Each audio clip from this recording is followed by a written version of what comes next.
Okay, good afternoon to all the students. Today there will be some surprise questions to you in this revision class so that I would understand how much you understood in this module, and based on that I can proceed forward. Okay.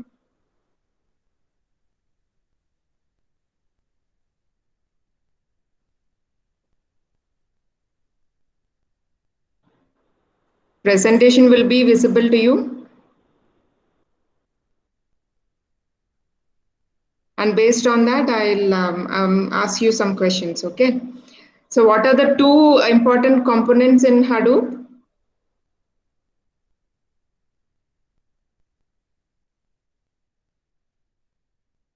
Apurva, you're there?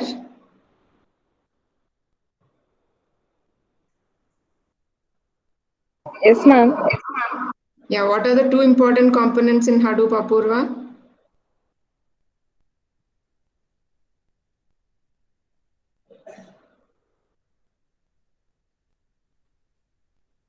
Direct question, right? Ma'am, And HDFS and MapReduce. very good. And Amit, what does MapReduce do?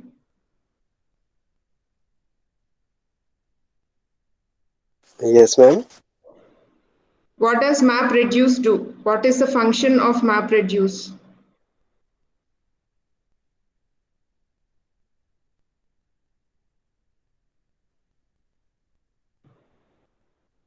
Which component is responsible for storage and which component is responsible for large-scale data processing?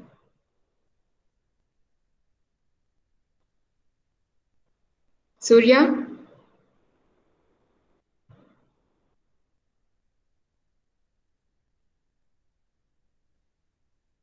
Yes, ma'am. Which component is responsible to perform large-scale data processing?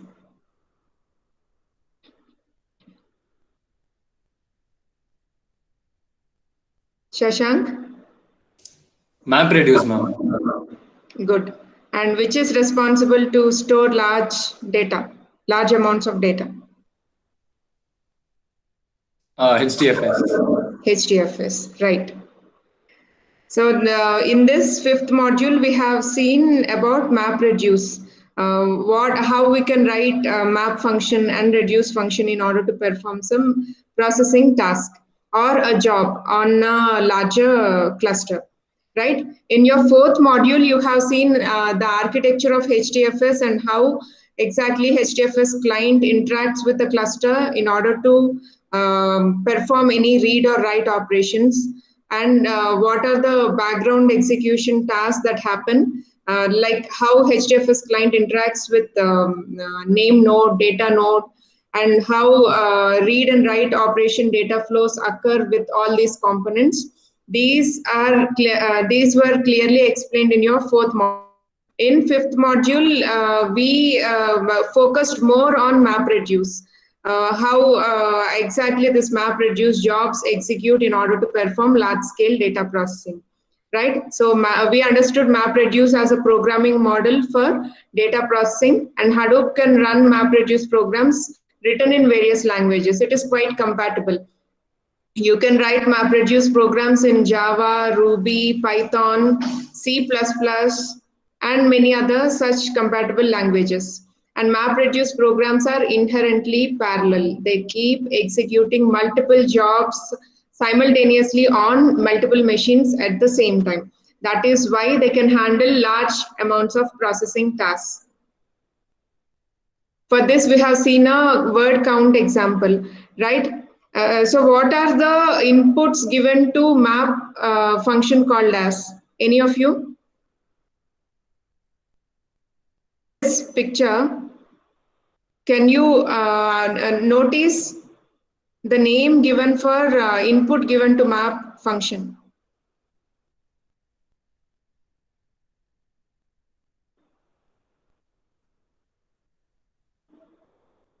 Student?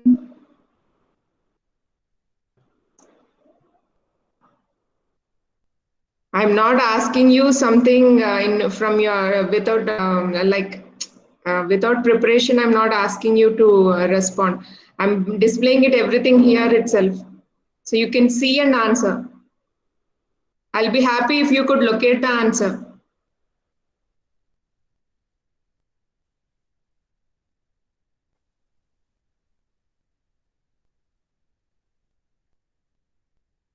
Surya, what is the input given to a map function called as? Input splits. Why didn't you answer this before? You should be interactive, right? I need not call your names. You should just respond if you know the answer.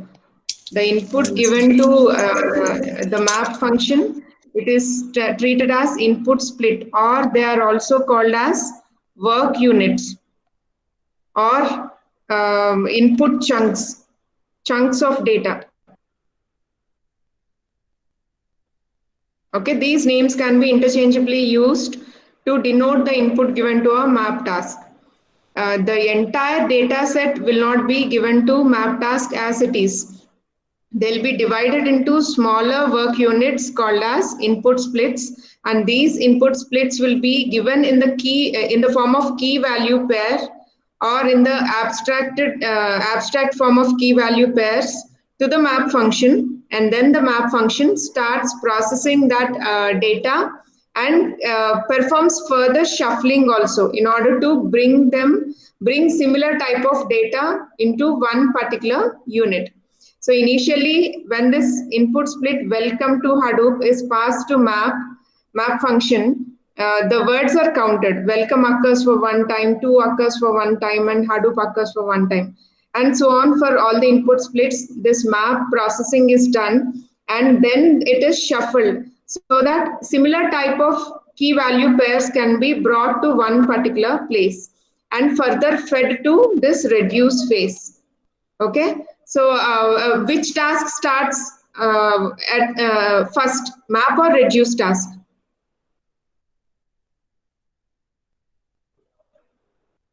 Can a reduce task start before a map task?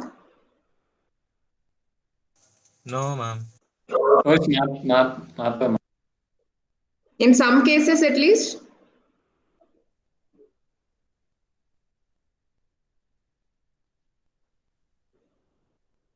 Okay, no. Then can you have a processing task without a reduce task? Is that scenario possible? No. Can you have a ma'am. map task without a reduce task? No, Amit? Yes, ma'am. We can have map task without having a reduced task. This we have seen in the later sessions of this chapter. That map task can have a single reduced task, it can have multiple reduced tasks, and in some cases it may not have any reduced task also. In that case, the output of this map task itself will be written to file systems on the HDFS cluster. Okay, so in this case, all this shuffled data is further fed to this reduce task, and this reduce will count the occurrences of each word, and finally they are written to a single file. Okay, reduce output will be written to multiple reduce files, and all those reduce files will be consolidated and written to a single file on your local system in order to arrive at the final consolidated result. And we have also gone through the processing of a weather data set. We have written map and reduce functions in order to find out what is the maximum temperature recorded across the globe in a particular year. And that data set has 100 years of data, right from 1991 to 2000. I think, let me check how much data is taken. Around 1991 to 2011, the data is taken. Okay. So 100 years of data is actually voluminous amount of data. because not only data captured at one weather station, but data captured across the globe, across various weather stations where the sensors are deployed and the temperature is captured. That voluminous data is taken and it is analyzed in order to find out what is the maximum temperature recorded at recorded across the globe in a particular year. Okay, and this data set, weather data set, is semi-structured and record oriented. Understand this. Semi-structured means they occur in the form of some text, but not completely structured in the form of rows and columns. Means you have the data, you have the air temperature, you have the year information, you have the quality code, you have humidity and precipitation. All these measurements are available in the weather data set, but they are just what to say, merged with some other technical data. So you don't have them to be, you don't have them as aligned appropriately as rows by giving each column values. Means you don't have a particular data point having measurements done under air temperature, humidity, precipitation, and in the year in which it is recorded. You don't have specific information like that. You have a text from which you have to extract the values that are required. So it is in a semi-structured format and record oriented. For each weather station, maybe a record is maintained. That is why it is record oriented. Now in this, the data we are going to be used is taken from the National Climatic Data Center. And since there are tens of thousands of weather stations, the whole data set is made up of a large number of relatively small files. Now I have a question for you again. Students, if you have relatively a large number of relatively small files and small number of large files, which would be more convenient to be analyzed? Small number of large files. Small number of large files. Yeah, can you justify your answer? It is more easy to access and search for content. Yeah, it is also easy to store the data because the metadata that have to be maintained will be lesser, right? So if you have small number of large files, the amount of metadata that have to be maintained as well as the amount of data that may be transferred across will be lesser, right? That is why it will be easy to analyze small amount of large files rather than large number of small files. Okay, it is generally easier and more efficient to process a smaller number of relatively large files. So the data was pre-processed so that each year's readings were concatenated into a single file. That is how the pre-processing is done for this weather data set. Now the question at hand, what is the problem you want to solve here is the highest recorded global temperature for each year in the data set.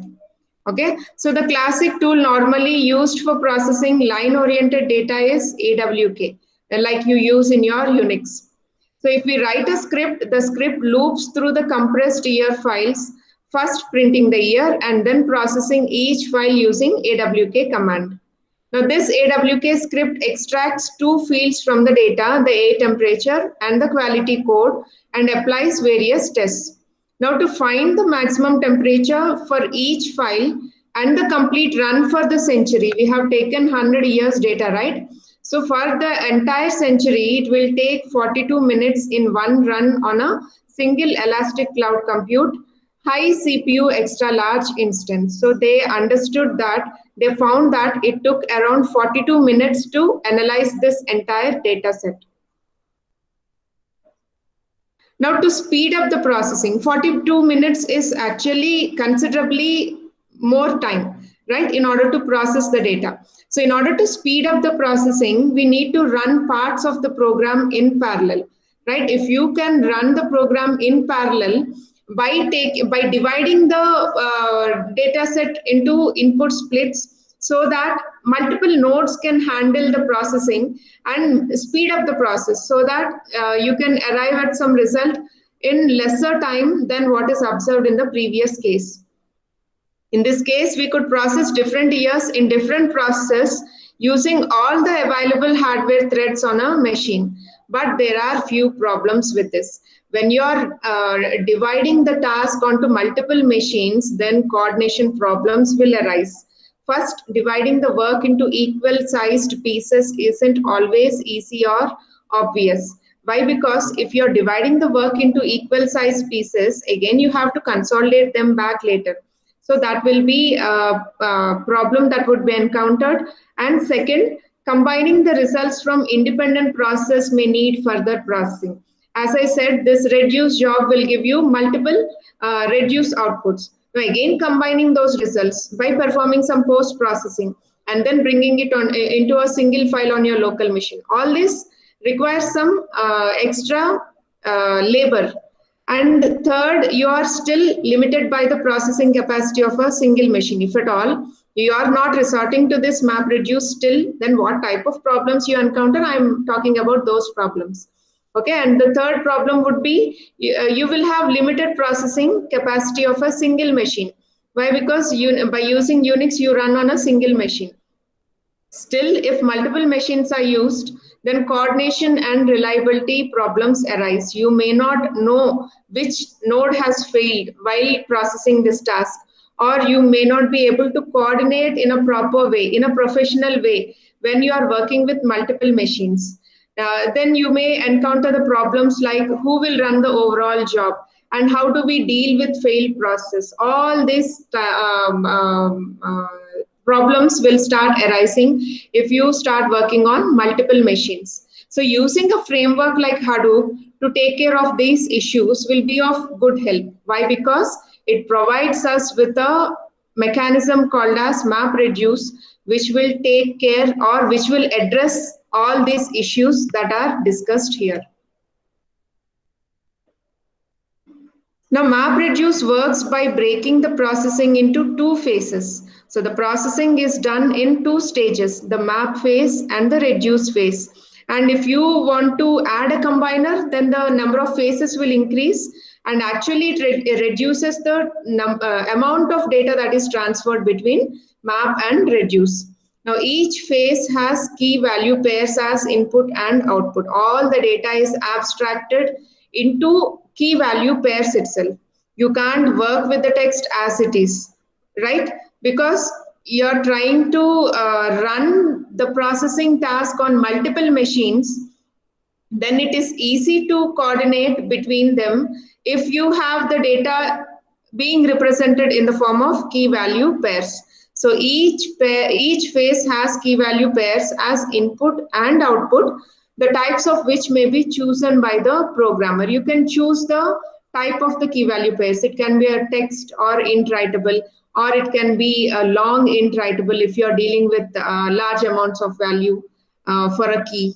Like that, you can decide on the type of that particular key value pairs. Any doubt, Amit? The programmer also specifies two functions, the map and the reduce function. These map and reduce functions are actually declared in your superclasses mapper and reducer.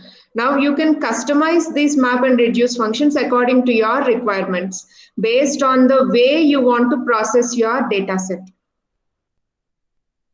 Now the input to our map phase is the raw NCDC data in this case. The example we have taken in this module is the NCDC data set, and the input is drawn for the map phase from this NCDC data itself. Now the map function would be simple. We just try to pull out the year and the A temperature because there are these are the only fields we are interested in. So this input text of that is taken from NCDC data set may contain other technical details or other measurements, meteorological measurements like precipitation and humidity. But the problem we are going to address is what is the maximum temperature recorded in a particular year, right? For that, we are interested only in the year and the A temperature recorded in that particular year. Now we take such 8 temperatures in that particular year across the globe and try to compare those 8 temperatures to find out the maximum 8 temperature that is captured. Now the map function is just a data preparation phase, setting up the data in such a way that the reducer function can do its work on it. That is finding the maximum temperature for each year. So the map function is also a good place to draw bad records. Bad records in the sense if there is erroneous data that is captured or the data is missing, the air temperature that input may not be recorded. The meteorological measurements in that with that particular sensor may not be recorded properly. In that case, the data will be missing or erroneously it may be captured. So that kind of bad records also can be dropped before giving the key value pairs to the map function. Now to visualize the way map works, consider the following sample lines of input data. Here we can see this input data, right? If we normally observe this, we can't make out anything out of it. But because they have given us some description about what is contained in this text data, we can understand that this is the year in which the temperature is recorded, and this will give you the temperature recorded in that particular year, and this is the offset value. Means in that NCTC data set, this particular input split starts at the file pointer 0, the location 0. The file pointer starts at location 0, yeah. And the next input split starts at the offset location 106. And this next input split starts at the location 212 and so on. Okay, so in this particular part of the string or the text will represent the year, and this particular part represent the 8 temperature captured, and this part represents the quality code. This quality code indicates that the data captured is error free. But if any other quality code is given here other than what is prescribed, in that case we may understand that it is a erroneous data and we can drop that particular record. Okay, so this plus or minus sign indicates that it is positive or negative temperature, and these last two characters will give the actual temperature that is recorded. Okay, this is how a key value pair looks like before being given as input to the map phase. Now the keys are the line offsets, as I told, within the file, which we ignore in our map function. Now the map function merely extracts only the year and the air temperature and emits them as its output. Okay, so the map function performs the processing of extracting this year and the temperature from that input split, and that will be its output. Okay, so in 1950 the temperature captured here is 0, and again in 1950 at some other location the temperature captured is 22, and at a still different location in 1950 the temperature captured is -11. Like this, temperature captured in an year at different locations are given as key value pair output to the reduce phase now. The output from the map function is processed by the map reduce framework before being sent to the reduce function. So this is not given as it is to the reduce function. The map reduce framework will do a further processing of this map's output before it gives as input to the reduce phase. So what will be the processing that is done? For 1950, all the temperatures that are recorded will be taken as a list of air temperatures recorded in that particular year. Again in 1949, the list of temperatures recorded 111 and 78. Okay, this is how the map reduce framework consolidates up to some extent, means sorts or merges based on the requirement. It sorts the data or merges the data and then proceeds forward to give that input to the reduce phase. This processing sorts and groups the key value pairs by the key, based on the key. That is why we have taken here 1950 as the key, and based on this key, the temperature values are consolidated, which are recorded in that particular year. Now, continuing with the example, our reduce function sees the following input as we have prepared. Now, this will be the input to the reduce phase. Now, all the reduce function has to do now is to iterate through the list and pick up the maximum reading, right? So, the reduce function will iterate through this list. Initially, will give a least possible value for the reduce phase as the A temperature that is recorded, say 0. Or we have taken as integer minimum, that is minus 2 power 31. Okay, that will be the minimum value that is recorded, and whenever a maximum value is encountered, that value will be taken as the current A temperature value that is so far encountered as maximum.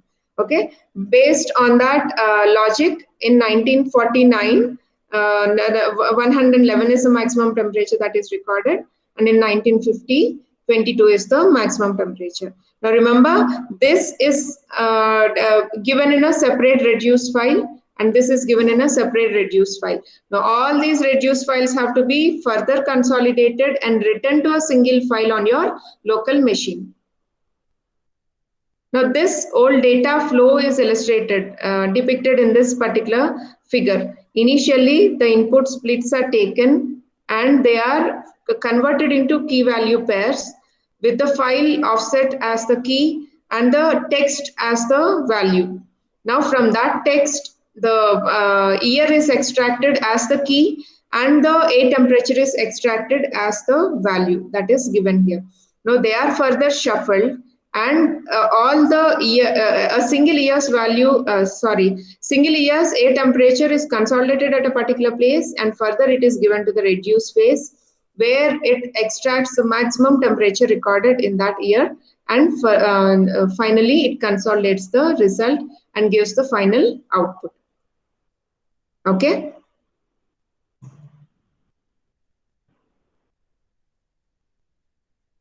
Now, what is the default replication factor on a HDFS cluster, students?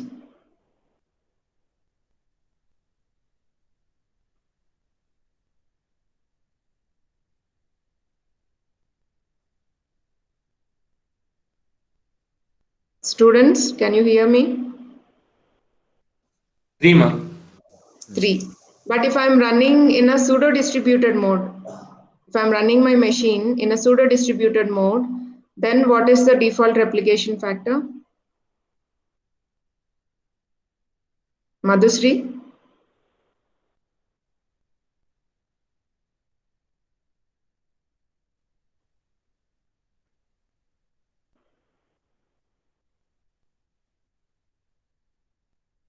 If I'm running, what do I mean by running in a pseudo distributed mode? First, let us clarify that, then come back to this question. Apurva, what do I mean if I say a machine is being run in a pseudo distributed mode?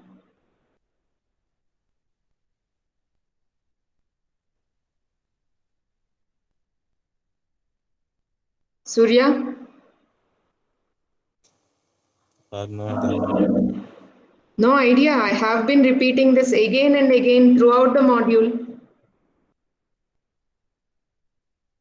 If I'm running all my Hadoop daemons, namely name node, secondary name node, data node, job tracker, and task tracker, if I'm running all these Hadoop daemons in order to execute a job on a single machine, then I call it as being run in a pseudo distributed mode. Okay, so I can work on my local machine and understand how a job can be performed at a smaller scale. Then I can start debugging it, testing my job, and then further scale it onto a larger cluster. Okay, so pseudo distributed mode is I'm running all my Hadoop daemons on a single local machine. Now, what would be the replication factor on a for a machine running in a pseudo distributed mode?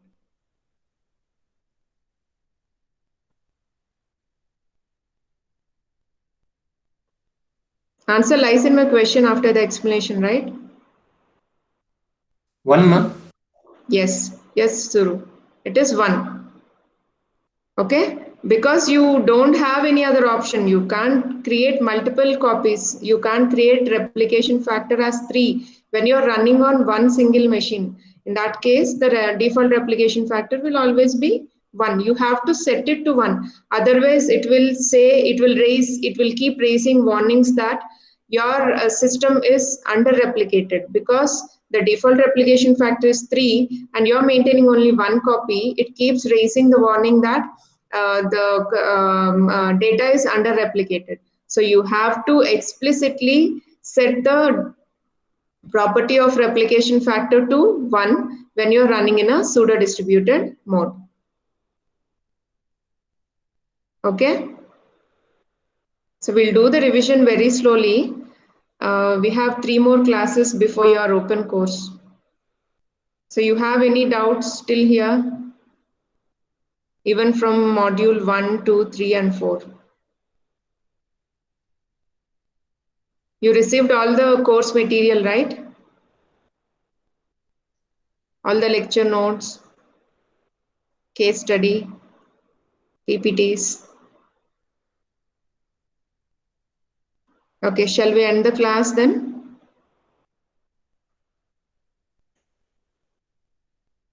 Yes, ma'am. Okay, Madhusri and Apurva, you're not responding. Yes, ma'am. Yes, ma'am. Ma'am. Yeah. Okay, see you in the next revision class. Bye. Thank you, ma'am.